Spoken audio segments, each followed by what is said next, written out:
seeking life.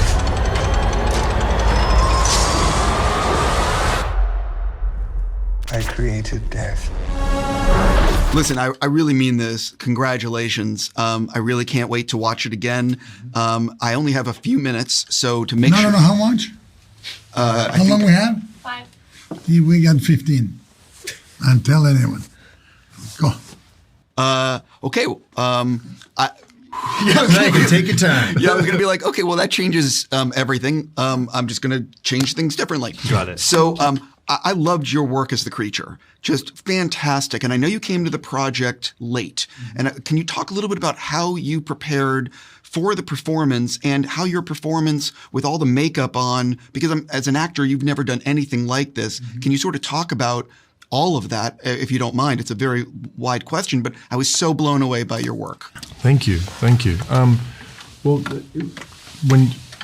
I'm a massive fan of Guillermo's, so I knew the kind of world that I was going to be stepping into, and I had about 4 weeks to get ready for it. So it's hard to talk about putting your whole sort of self into something. So I can give you like the physical things that I did. I found this this big old book, and I basically constructed this tome of a book as the creature. Everything in my life, everything in my day, everything that I was eating or doing, every conversation I was having was sort of filtered through the lens of this creature. And somehow I got to the end of the experience and this book was full and I didn't remember a lot of it. It was like a fugue state, so much of it. But I mean, I was howling at the moon, you know, in so many ways. It was, I was at a time in my life and in my career where I felt like I needed to sort of excavate my soul a little bit, and I didn't know what was sort of happening in my life. And this film came along at a time when that was happening. So it was like it was just like a complete reinvention as a performer and as a human being, because that's what you have to bring when, and as you would know, when Guillermo says, "Will you do this thing?" It's not the time to sort of sit back. It's the time to fully fall into the thing, you know. So it really just, it became my life for the 6-7 months that I was making the film. And I'm still sort of just putting the pieces back together now. Yeah, I was going to say that I can't imagine as an actor, when you give your heart and soul to something, what after, when you finally wrap, what it's like to decompress from a role like this. You don't. You don't. And I sort of, I took what I learned in this and then went straight into another movie, because I think to sit with it would have been, I don't know. Yeah, it's a mistake. It's a mistake to sit with it because it was also such an active process. Like the movie, he'd said the movie is, he's like, I have a feeling the film is going to tell us what it needs every day. And it did. So all you had to do was show up open, and I think he picked people who you knew would do that. And so by the time the film was finished, the film had already told me goodnight.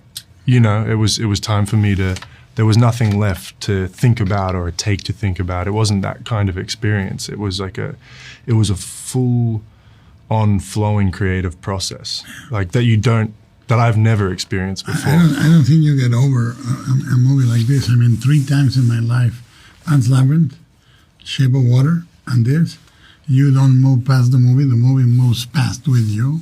You never, ever, ever leave it behind. Like whatever I do for the rest of my life, whatever it is, it doesn't have to be movies. Those 3 movies come with you. You know, you never get over it. I don't.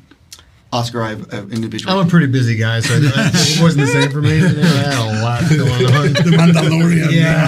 I had to get back to Star Wars. I have some Star Wars stuff to get back to, so I was like, done with that. Right. Next. God. I read that you and Guillermo talked a lot about approaching Victor like a musician, like a rock star. And a composer. Right. Can you sort of talk about how that informed playing Victor? Yeah, it was a particular moment in time, you know, when everything seems possible for him. You know, that we see him, you know, once he goes back to telling his story, and you see him, you know, kind of holding court with all the students and, you know, really feeling himself and feeling, there was a very funny joke that Guillermo told me about a mouse capturing a lion and being very excited about having sex with it. And that was his note. Like, so you've just caught the lion and you're really excited, but a little scared too. And so that was the note. So that's kind of where we first meet him, and then he gets rejected, and then Harlander, Christoph Waltz's character, gives him kind of his second chance. His kind of here's the money truck. Now it's up to you to make your art. And so that's where we really talked about seeing him kind of as a musician, as an artist, as opposed to how we normally thought of him as a scientist. Harlander is the studio. Yeah, exactly, or the label. And so, you know, we would talk about when he first walks in and sees where his lab is going to be, the way that he imagines it. It's like the pyrotechnics here and the speakers here, and you know, I watched different musicians and and being one as well, having been in the studio, that kind of frenetic energy and that excitement. Prince, Prince in particular. I watched a lot of Prince because of the high-heeled boots and the, you know, and the cute butt. I was going to say, yeah. Guillermo, okay, so a few quick things because I'm running out of time. Will the film be shown in 70 millimeter in theaters? I've heard rumors about this. No, the film will be shown in celluloid, 35 millimeter in theaters, and the film will be shown in IMAX, and the film will be shown in digital form in theaters, and then Laserdisc, VHS at home. Great. You know, 8-track, the score. No, but I think that the important thing is we're trying to give it the scope and the 3 or 4 ways you can experience it theatrically for a few weeks, and then it goes to streaming, but it will continue in theaters. Yeah, listen, I'll say it on camera. For the love of God, see this in a movie theater, and if you can. I really want to talk about the color coding of the movie. Yeah. And if you don't mind, can you sort of break that down a little bit for I'll people? break it down. I break it down precisely. The movie opens and closes with very limited color is white, blue, and gold. And that's the way the camera moves for that Arctic sequence is pushing forward, but very deliberately. And then the second episode is told from his point of view. And then he imagines his childhood to be black, white, and red. And the red is the mother, which continues only with him and only with the blood and the creature for the rest of the movie. That's his quest. The archangel, the batteries, the blood, the gloves, blah, blah, blah. Then comes his memories of his youth, of his peak, as he says, when he is enthusiastic. The camera moves with him, swoops, goes on a crane down. You know, it's very active, and all the colors come in, except red. And then green comes with Mia Goth, which is nature, and it has to do with also the batteries when they're turned off. And then blue comes with Harlander, William, and the father in his childhood was blue. So, you know, that's the way you color code. And then comes the creature. And that changes the style of camera work. And the coding goes to earths, goldens. You know, it becomes a pastoral fairy tale.